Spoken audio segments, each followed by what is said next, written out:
Baik, Assalamualaikum warahmatullahi taala wabarakatuh. Perkenalkan, nama saya Ika Indriati dengan NIM R1C124012. Di sini saya akan membahas mengenai komponen penyusun batuan karbonat, yaitu semen.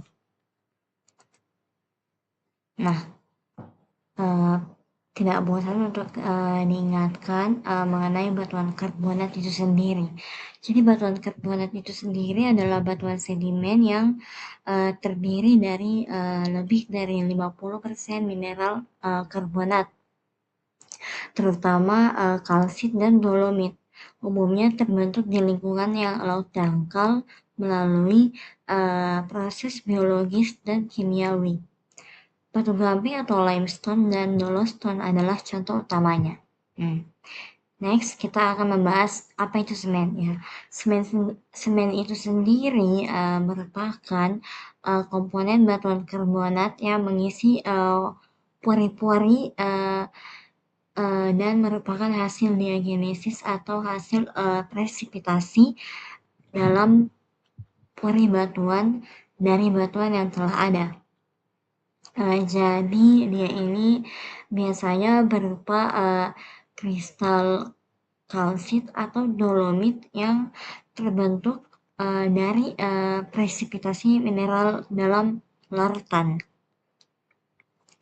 Oke, next kita akan membahas jenis-jenis semen. Nah, jadi secara umum semen itu memiliki 4 jenis, yaitu yang pertama isopachous semen atau yang mana dia merupakan semen karbonat yang memiliki ketebalan sama di seluruh permukaannya.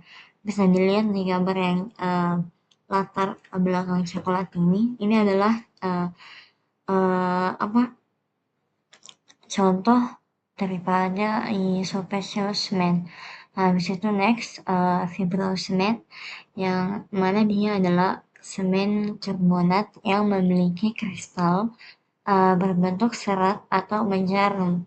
Di sini yang ini latar belakang ini ya, ini contoh bentuknya secara fisik.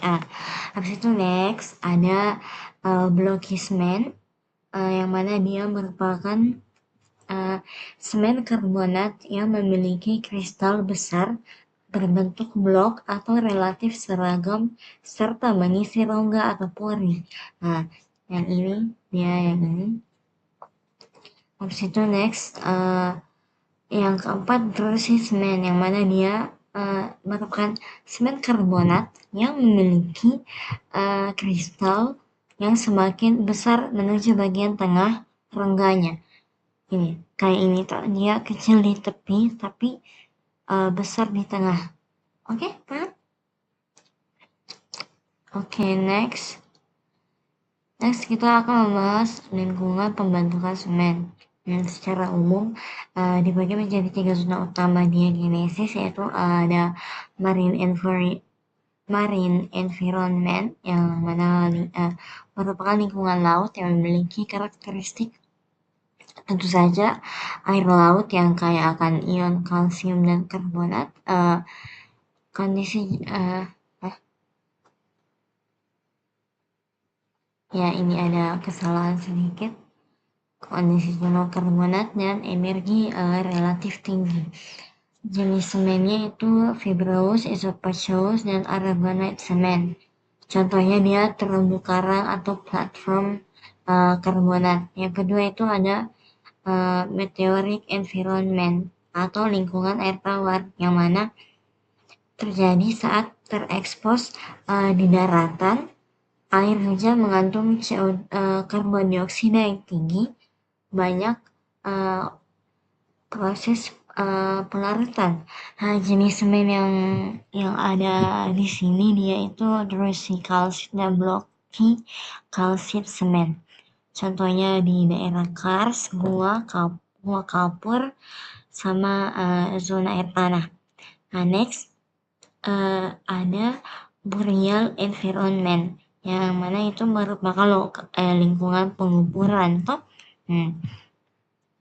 dia karakteristiknya di sedimen tertimbun semakin dalam, temperatur dan tekanan meningkat, fluida dia genetik aktif, dan jenis semennya yang dominan di sini adalah blocky kalsit dan saddle dolomite semen.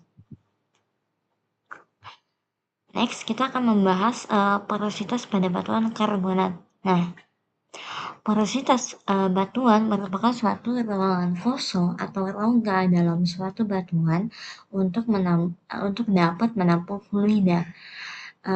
Porositas menunjukkan sifat fisis yang dapat menggambarkan jumlah fluida yang terakumulasi dalam sebuah batuan. Nah, porositas batuan karbonat dikelompokkan berdasarkan asal, bentuk, dan genesa keterbentukannya, yaitu kalau yang gambar yang di samping ini dia berdasarkan klasifikasi Cockwood dan Prey tahun 1970-an. Next, kita akan membahas, pertama kita akan membahas yang fabrik selective porosity, yang mana tipe porositas ini dikontrol sepenuhnya oleh kemas batuan karbonat. Nah, di sini juga ada beberapa tipe-tipenya, tuh ada yang primer sama sekunder. Nah, yang pertama itu yang interpartikel itu dia sesuai di gambar nih porositas primer yang terbentuk di antara butiran-butiran penyusun batuan sedimen. Nah, habis itu next growth framework ini dia jenis porositas primer yang terbentuk di antara struktur kerangka organisme, terutama pada batuan karbonat yang berasal dari lingkungan terumbu atau rival. Nah, next itu ada shelter yang mana dia merupakan jenis porositas primer yang terbentuk ketika butiran-butiran besar seperti fragmen fosil atau bioklas menciptakan ruang pelindung atau shelter yang mencegah pengisian penuh oleh sedimen halus atau sedimen karbonat selama pengendapan. Nah, next itu ada fenestral, dia jenis porositas primer atau sekunder yang berbentuk rongga-rongga kecil yang tidak teratur, biasanya terbentuk akibat aktivitas biologis atau proses fisik dalam lingkungan karbonat. Terus itu ada next interkristallin, yang mana jenis porositas yang terjadi di antara batas-batas kristal dalam batuan atau mineral. Next ada moldic, yang mana dia merupakan jenis porositas sekunder yang terbentuk akibat pelarutan selektif terhadap butiran atau komponen tertentu dalam batuan, meninggalkan rongga berbentuk cetakan atau mold antara batas kristal dalam bentuk atau dalam batuan atau mineral. Nah, next kita akan membahas yang not fabric selective porosity, yang mana merupakan tipe porositas yang tidak dipengaruhi maupun dikontrol oleh kemas batuan karbonat.